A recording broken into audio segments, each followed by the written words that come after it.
Sexto princípio, os conservadores são refreados pelo princípio da imperfectibilidade, ou seja, da imperfeição. Os conservadores, né, os vários tipos de conservadores, admitem que o ser humano é imperfeito, né, que é algo, vamos dizer de novo, né, na esquerda você até admite que existe imperfeição, mas chega alguém com a luz, né, e diz, não, aqui temos a solução de todos os problemas. Se implantarmos isso na sociedade, chegará um momento em que a sociedade será perfeita. Claro. Porque os homens serão perfeitos na sociedade utópica. Nós sabemos como fazer isso. Nós sabemos, né? Nós temos a fórmula. O conservador sabe que o homem é perfeito, né?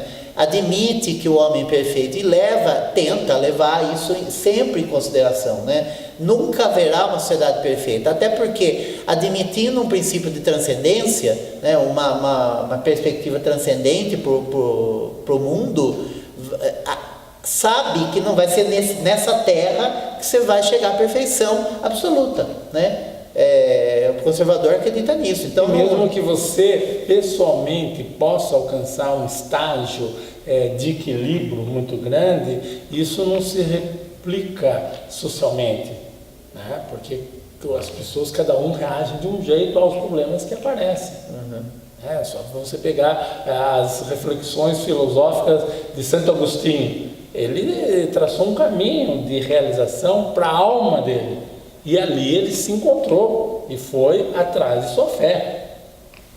Ele é um exemplo de quem buscou algum tipo de perfeição. Sim. Mas ele sabia que os homens, cada qual seguia um caminho muito particular, com todos os seus problemas individuais. Então você não pode ficar julgando os outros com uma baliza rigorosa que pode funcionar muito bem para você, né? É claro que por trás disso ainda existe aquela ideia dos princípios eternos. Sétimo princípio. Os conservadores estão convencidos que liberdade e propriedade estão intimamente ligadas. Então a questão da propriedade privada, né, que se coloca, as tendências de esquerda, o pensamento de esquerda coloca que a propriedade é um roubo, né? Quem falava isso? Bakunin, né? O próprio Rousseau, né? Vamos usar o Rousseau para a gente contrapô-lo ao Edmund Burke. O Rousseau, ele achava que o mundo começou a criar todos os problemas a partir do momento que o homem fincou a bandeirinha e falou, essa terra é minha, não é? Fez uma cerca e falou, isso não é de vocês, isso é só meu, né? Segundo ele, né? Que não é um raciocínio conservador, né? O conservador acredita nessa questão de você ter a propriedade privada, não é um roubo. A questão da propriedade privada está muito relacionada à organização social. Porque quando você define uma propriedade, um responsável por ela, e esse alguém tem, dentro do pensamento conservador, a responsabilidade pelo todo, porque o princípio da responsabilidade é fundamental. Então ele sabe que aquela terra não é simplesmente para dizer essa terra é minha. Ela é uma terra produtiva. Ela é uma terra que ele vai cuidar, porque é dali que ele vai tirar o sustento dela. Ele vai tirar o sustento para a vida dele, para a vida da família dele e, consequentemente, beneficiando a sociedade. Então, a produção agrícola, no caso, né, inicialmente, é fundamental e só se organiza de forma sustentável a partir do momento que ela se torna privada. Enquanto é coletiva ou qualquer tipo de organização que não fosse de um responsável, era sempre variável, alternava os momentos de produção, você não tinha uma sequência, porque ninguém se responsabilizava por aquilo e as consequências sociais eram dramáticas. Entende? Então a ideia de propriedade privada é fundamental para dar ordem para uma sociedade. Exatamente. Oitavo princípio, os conservadores promovem comunidades voluntárias, assim como se opõem ao coletivismo involuntário. Então, o senso de comunidade, ele é mais desenvolvido numa sociedade livre, né, em que você tem essa propriedade privada garantida, como explicar? Se opondo ao coletivismo involuntário. Então, num regime autoritário, em que você é obrigado a dividir as coisas com os outros, você é obrigado a fazer as coisas com os outros, e muitas vezes coisas que você não quer, então você não tem liberdade de escolha. Essa sociedade que tinha a intenção pelo menos nominal, de promover uma solidariedade entre as pessoas, acaba promovendo algo que é exatamente o oposto, né? Exato, você pode pegar um dos pontos marcantes na história ocidental para esse desequilíbrio todo, as revoluções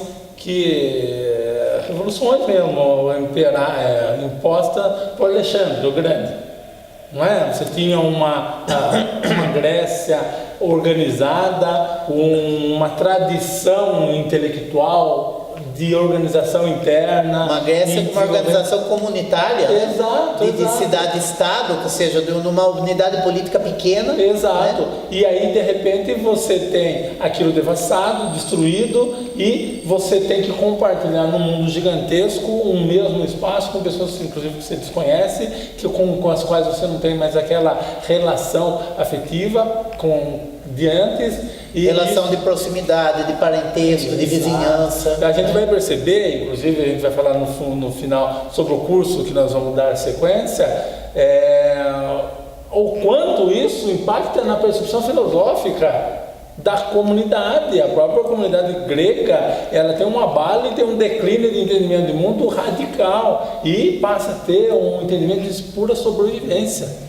Não é? Então, que é uma reação por mim e Deus por todos, né? Exatamente, que é um raciocínio imperial, né? É uma imposição pelo Alexandre e depois pelos sucessores de uma mentalidade de um poder imperial que vem de cima e que não leva em conta a decisão individual, né? E nem mais a organização que havia. Aqui ele passa o trator mesmo em cima e cria uma sociedade já globalizada, né? O início da globalização no Ocidente é feito por Alexandre. Exatamente. Bom, nono princípio. O conservador percebe a necessidade de uma prudente contenção do poder e das paixões humanas. Você vê que o poder, que é coletivo, e as paixões humanas, que é individual. Então, não separa. Assim como a virtude se reflete no coletivo, também a contenção do poder das paixões. As paixões como algo negativo, né? Ou seja, o impulso, aquilo que está fora da virtude da prudência, da temperança, dessas virtudes que... A virtude é sempre uma contenção, né? Do impulso. E o poder, que é algo dessas paixões refletido no coletivo, também tem que ser contido. Ou seja, por isso que o Ocidente acabou desenvolvendo no sistema democrático, constitucionalmente, esse sistema de checks and balances, né? de peso, de freios e contrapesos, né? Ou seja, de um poder conter o outro, essa coisa da divisão dos poderes, um fiscaliza o outro, um vê o outro, né? Nenhum deles é absoluto, né? E no mesmo plano comportamental, os vícios, as vaidades, como se diz, as ambições, são forças perigosas que a própria comunidade, no seu sentido tradicional, ela procura monitorar para que ele aconteça, e somente a parte boa dessas forças se prossigam, e a parte que é deletéria seja coibida, não de forma imposta, mas por uma censura em comum, que as pessoas percebem, isso daí não procede, isso deve fazer mal. Exato. Assim como no campo religioso, você tem toda uma argumentação teológica que se fala, olha, se você pecar, tem um problema, você vai se dar mal depois, né? E o problema não é Deus não vai se alterar com isso, quem vai se alterar é você, né? Você que vai estar longe dele, né? E dependendo do seu pecado, a sociedade toda vai ser prejudicada por causa disso. Exatamente, né? Enfim... Então o pessoal se reflete no coletivo, né? Não tem como separar os dois. Para o conservador não há. E, ao contrário da mentalidade esquerdista, né? A sua vida pessoal não tem nada a ver com a sua vida política. Eu tenho uma vida particular e a minha vida coletiva a minha vida política é outra coisa, né? E quando fala em política, está falando política no sentido marxista, daquela ideia de que você tem que se engajar num partido, militar por aquele partido e defender aquela bandeira. E normalmente é um partido que a gente já conhece também, sempre com as ambições revolucionárias revolucionárias. E quando não revolucionário no sentido marxista antigo, né? Porque hoje você tem o pensamento gramsciano, que está aí há uns 50 anos sendo desenvolvido, burilado na cabeça da intelectualidade experimentalista. Que é você ir modificando os costumes, modificando a percepção de realidade, para devagarzinho se fazer uma revolução silenciosa. E, de qualquer forma, você interfere numa tradição, em valores eternos, e só redunda em desgraça, em problemas, em desvios morais. Hoje, quando a gente está falando de minorias e diversidades, quando você entra com essa ideia gramsciana, essas minorias, essa diversidade não são minorias autênticas e diversidades autênticas, são socialmente construídas no pior sentido do termo, porque elas são instrumento para destruir, instrumento para manipular, instrumento para distorcer as coisas como elas deveriam funcionar da melhor forma possível. E até pelo próprio raciocínio do marxismo cultural, não tem problema nenhum que seja construído, né? Porque tudo é construído, tudo é construído culturalmente, né? E sempre nada é eterno. E sempre há, até muitas vezes de forma declarada, falando, não, nós queremos destruir os valores tradicionais da família, né? Por exemplo, né? Então, enfim, vai contra a oposição desse raciocínio que a gente está apresentando. E o 10º princípio, né? O pensador conservador compreende que a estabilidade e a mudança devem ser reconhecidas e reconciliadas em uma sociedade robusta. Ou seja, o conservador não é essa caricatura, né? Os conservadores não são essa caricatura que se apresenta muitas vezes no debate político como aquele que tem horror à mudança. Toda e qualquer mudança é ruim, não deve ser adotada. Não, né? A mudança e a manutenção daquilo que é bom tem que ser conciliada, né? E tem que ser negociado mesmo, é uma negociação permanente. Por isso aquela ideia de que a sociedade era construída hoje, a partir de muita conversa. É impossível ser diferente, mas nada de ruptura, porque a ruptura ela não acrescenta, ela quebra laços, e a partir do momento que ela quebra esses laços, ela não permite depois para você repor esses laços, reconstruir esses laços é muito mais doloroso, muito mais difícil, fica sempre sequela. Exato. Então, pressupõe a democracia, no sentido de, para haver esse debate, essa conversa, a negociação, é necessário que haja um ambiente democrático. Senão, se for um ambiente autoritário, ditatorial, nós estamos no campo do reacionarismo e não do conservadorismo. Né? Exatamente. E, Fábio, eu quero lembrar agora de uma passagem muito interessante que o Kirk, ele conta naquele livro A Política da Prudência, que envolve o Ronald Reagan e o Gorbachev. Isso é legal até para descontrair, mas o Reagan vai para a União Soviética, conhecer um pouco lá, acompanhado do Gorbachev, e ele leva o soldado dele, o segurança dele, da CIA, e o Gorbachev está com o segurança dele da KGB. Chegando numa determinada cascata, né, uma queda d'água bem alta, ele desafia o soldado dele, da CIA, para que pulasse daquela altura, mergulhasse naquele local. Local bonito, mas muito perigoso. O cara da CIA falou assim, não, desculpa, chefe, mas isso não vai dar para fazer. Aí o Gorbachev falou assim, aqui funciona bem diferente. Por favor, soldado da KGB, mergulha naquela cachoeira. O soldado mais do que rapidamente tira a roupa, vai lá e pum, mergulha. Indo para o socorro do que mergulhou, o Reagan pergunta perto do Gorbachev, para o soldado americano, viu, por que você não arriscou sua vida mergulhando lá embaixo? É um absurdo isso. Aí ele respondeu, chefe, eu tenho uma mulher e 3 filhos para cuidar. Chegando lá, resgata o soldado, tudo estrupiado, aí o Gorbachev pergunta, explique para eles por que você mergulhou lá de cima. Ele falou assim, chefe, eu tenho uma mulher e 3 filhos para criar. Então, apesar de parecer, a resposta é idêntica nos 2 casos, mas um é escravo do Estado, um está no sentido de estar sendo policiado, e o outro tem autonomia de cuidar da sua própria vida, tem a sua família no sentido privado do termo.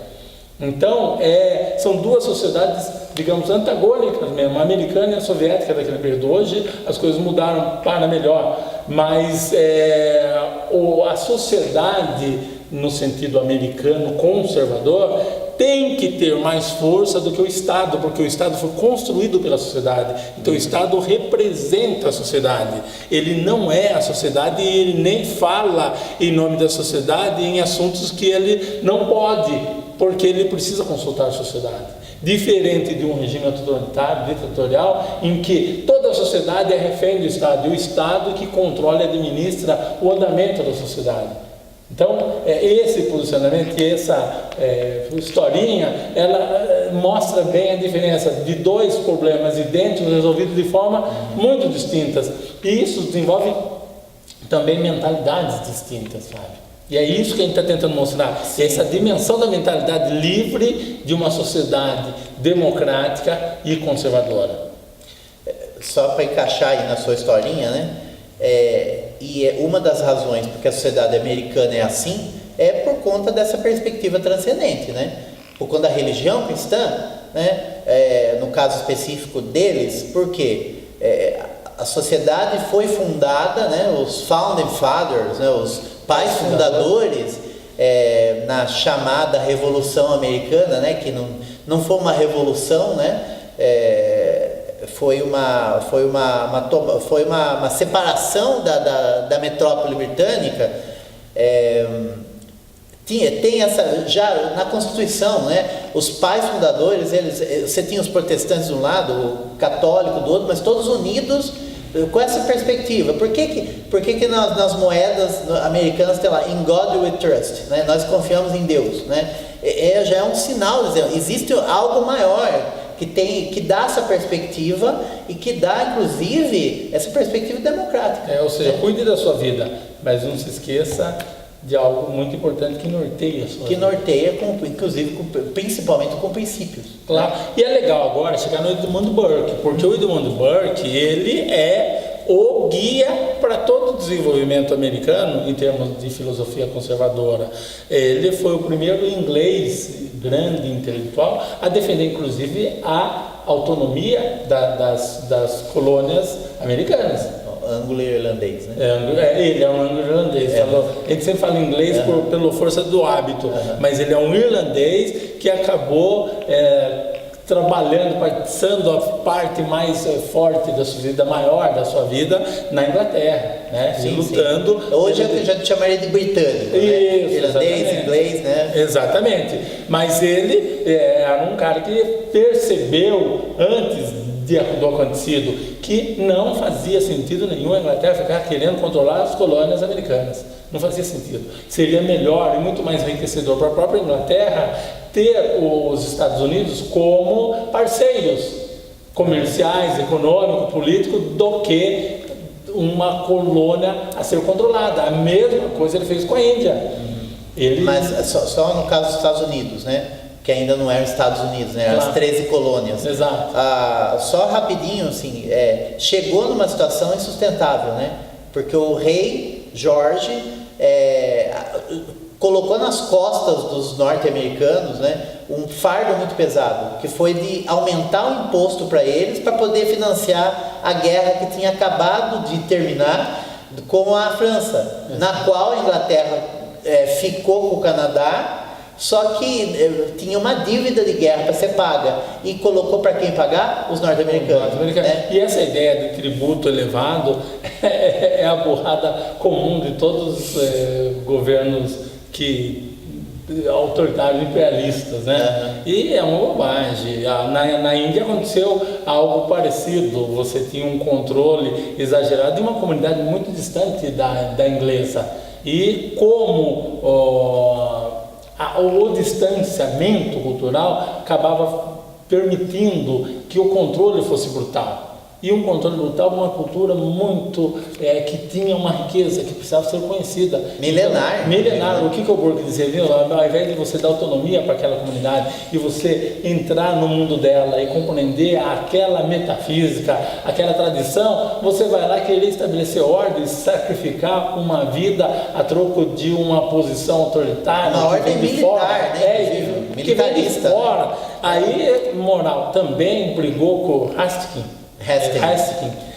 Exatamente, com o controlador geral das companhias das Índias Orientais. Exato. Né? E depois outra frente que ele brigou intensamente, que aí já é quintal dele, era a casa dele, com a Irlanda. Não brigou com a Irlanda, mas ele brigou com a ideia de querer colocar em pontos distintos uma comunidade católica de uma comunidade protestante.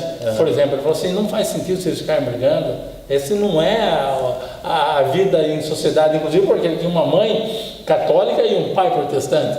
Como que ele ia defender um conflito entre as duas partes? Não fazia sentido na própria casa dele.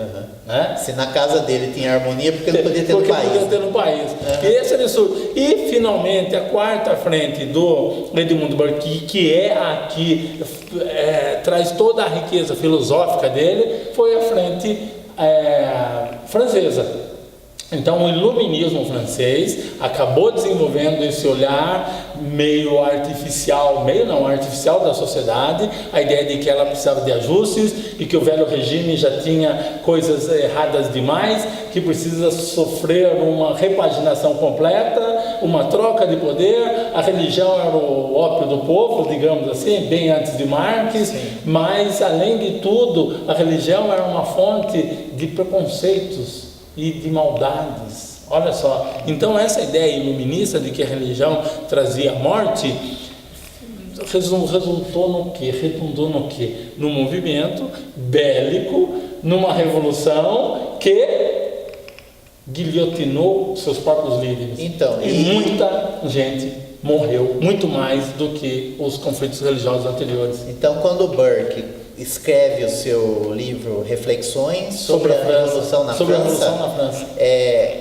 é sobre a primeira revolução, né? Porque nós temos 1789, exato. Depois vem o terror, né? 1792, né? E ele já prevê nesse livro que ele escreve antes do regime de terror, né? Ele já prevê tudo, ele já prevê que haverá terror. E fatalmente houve. Então, assim, ele a cabeça de todo mundo ia rolar, inclusive do rei. Exatamente, literalmente rolou, né? Ou seja, tudo aquilo que... Então, por isso que se fala que a Revolução Francesa é a mãe de todas as revoluções modernas. Exato. Principalmente das revoluções socialistas, porque já era uma revolução socialista, é o modelo, né? Então, essa coisa que nós falamos toda a reflexão de Marx está ali, sim. A partir disso, né? Então, quando se coloca que tudo que é ruim tem que ser derrubado, a monarquia, a religião, né? O regime de terror simplesmente os revolucionários invadem Notre Dame, tiram todos os santos dos altares e colocam uma mulher nua, uma prostituta nua no altar e fala que é Deus da razão. Ou seja, está profanando uma tradição. Uma tradição. De quê? Para quê? Né? Para quê? Para gerar terror, para gerar confusão, não construiu, só destruiu, né? E quem que teve que colocar ordem nisso? Um militar. Napoleão. Tenha dó. E aí, né? Porque isso dá muita conversa, mas tendo já essa... Mas é uma ordem, ainda não é uma ordem como os conservadores falam, né?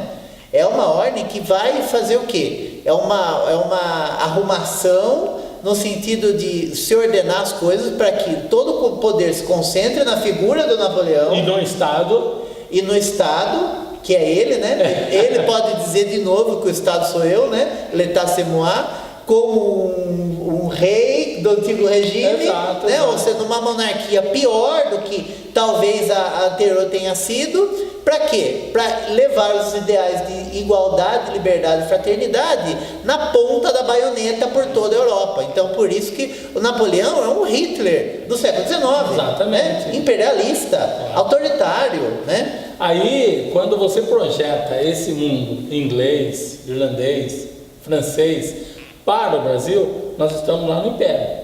Certo? E lá no Império, lia-se, por incrível que pareça, todo mundo embora